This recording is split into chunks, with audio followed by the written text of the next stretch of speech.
শেষ পর্যন্ত সমঝোতার পথেই কি সুরাহা হলো রাষ্ট্রপতি মোহাম্মদ শাহাবুদ্দিন ও বিএনপি সরকারের বহুল আলোচিত হিসাব নিকাশ? প্রধানমন্ত্রী তারেক রহমানের নেতৃত্বে বিএনপি সরকার ক্ষমতায় আসার পর থেকেই মোহাম্মদ শাহাবুদ্দিনের দায়িত্বে থাকা নিয়ে জল্পনা চলছিল। ফেব্রুয়ারিতে টাইমস অব বাংলাদেশকে রাষ্ট্রপতি জানিয়েছিলেন বিষয়টি অত্যন্ত সংবেদনশীল। শেষ পর্যন্ত দুই পক্ষের সমঝোতায় সমাধান খোঁজা হয়েছে। এতে মর্যাদাপূর্ণ বিদায় পেয়ে স্বস্তিতে রাষ্ট্রপতি। অন্যদিকে চাপ দিয়ে সরাতে বাধ্য করতে না হওয়ায় স্বস্তিতে ক্ষমতাসীন বিএনপিও। বঙ্গভবন সূত্রে জানা যাচ্ছে, শীঘ্রই সদ্য বিদায়ী রাষ্ট্রপতি চিকিৎসার জন্য সিঙ্গাপুর যাচ্ছেন।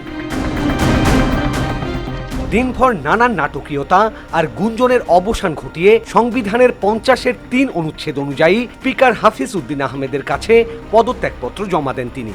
এর আগে সকালে বিএনপির মহাসচিব মির্জা ফখরুল ইসলাম আলমগীর পদত্যাগের বিষয়টি নিয়ে গুজব না ছড়ানোর আহ্বান জানান। চিকিৎসা শেষে ব্যাংকক থেকে স্পিকারের দেশে ফেরার পরই আনুষ্ঠানিকভাবে নিশ্চিত হয় এই ইস্তফা।